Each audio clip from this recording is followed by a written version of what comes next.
നമസ്കാരം, ന്യൂസ് കാർഡിലേക്ക് സ്വാഗതം. മറ്റൊരു ക്രൂരതയുടെ വാർത്ത കേട്ടാണ് ഇന്ന് കേരളം മിഴി തുറന്നത്.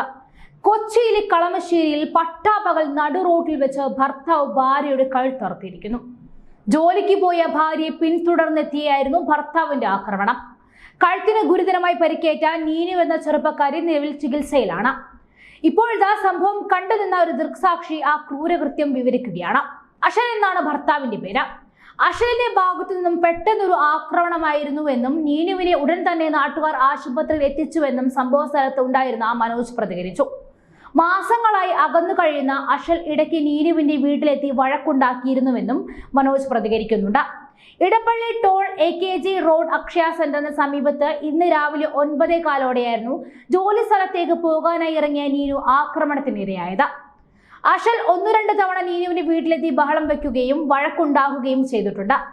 അതിന്റെ തുടർച്ചയായിട്ടായിരുന്നു ഇന്നത്തെ സംഭവം എന്നാണ് മനസ്സിലാക്കുന്നത്. പെട്ടെന്നൊരു ആക്രമണമായിരുന്നു. പിന്നാലെ അവൻ വണ്ടി ഓടിച്ചു പോയി. കുട്ടിയെ രക്ഷിക്കണമെന്ന് നിലവിളിച്ചപ്പോൾ ആളുകൾ ഓടിക്കൂടുകയായിരുന്നു. പിന്നാലെ ആശുപത്രിയിലേക്ക് എത്തിച്ചു. കഴുത്തിൽ നല്ല ആഴത്തിലുള്ള മുറിവാണ് ഉണ്ടായിരിക്കുന്നത്. കിൻഡർ ഹോസ്പിറ്റൽ പ്രാഥമിക ചികിത്സയ്ക്ക് ശേഷം അമൃത ആശുപത്രിയിലേക്ക് മാറ്റി. ഇരുവരും തമ്മിലുള്ള സംസാരം പിന്നീട് തർക്കത്തിലേക്ക് കടക്കുകയായിരുന്നു. പിന്നാലെ കയ്യിലുണ്ടായിരുന്ന കത്തി കൊണ്ട് അഷൽ നീനുവിന്റെ കഴുത്തിൽ കുത്തി മുറിവേൽപ്പിച്ചു. റോഡിൽ രക്തം ചീന്തിയ നിലയിലായിരുന്നു നീനു കിടന്നത്. സംഭവ സ്ഥലത്തുണ്ടായിരുന്ന നാട്ടുകാർ നീനുവിനെ ഉടൻ തന്നെ പത്തടിപ്പാലം കിൻഡർ ഹോസ്പിറ്റലിൽ എത്തിച്ചു. കഴുത്തിൽ ഗുരുതര പരിക്കേറ്റതിനാൽ അമൃത ആശുപത്രിയിലേക്ക് മാറ്റി.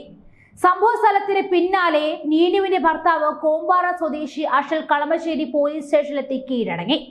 പോലീസ് ഇയാളെ കസ്റ്റഡിയിലെടുത്തു. ഏതാനും മാസങ്ങളായി ഇരുവരും അകന്നു കഴിയുകയായിരുന്നുവെന്നും പോലീസ് വ്യക്തമാക്കി. 8 വർഷം മുൻപായിരുന്നു ഇരുവരും പ്രേമിച്ച് വിവാഹിതരായത്. ഈ ബന്ധത്തിൽ 7 വയസ്സുള്ള ഒരു ആൺകുട്ടിയുണ്ട്. വീടിനടുത്തുള്ള ഹാർഡ്വെയർ കടയിൽ ജോലിക്ക് പോകാനായി ഇറങ്ങിയ നീനുവിനെ വഴിയിൽ കാത്തുനിന്ന അഷൽ തടഞ്ഞു നിർത്തി ആക്രമിക്കുകയായിരുന്നു. അഷലിന് നിലവിൽ ജോലിയൊന്നുമില്ല. മുൻപ് 2 തവണ ഇയാൾ ആത്മഹത്യാ ശ്രമം നടത്തിയതായും വിവരമുണ്ട്. സംഭവത്തിൽ വിശദമായ അന്വേഷണം നടന്നു വരികയാണെന്നും പോലീസ് വ്യക്തമാക്കിയിട്ടുണ്ട്. പട്ടാപ്പകൽ പോലും പേടിയോ ഭയമോ ഇല്ലാതെ കഴുത്തറുക്കുവാനും വടിവാളിന് വെട്ടുവാനും മടിയില്ലാത്ത ജനസമൂഹമായി മാറിയിരിക്കുന്നു ഇന്ന് കേരളം. വീണ്ടും വീണ്ടും ക്രൂരതയുടെ മുഖമണിഞ്ഞ ഇത്തരം പ്രവർത്തികൾ ഉണ്ടാവുന്നത് നിയമത്തിന്റെ പിടിപ്പുകേട് കൊണ്ടാണോ അതോ നിയമപാലകരുടെയാണോ എന്ന് മാത്രം വ്യക്തമല്ല.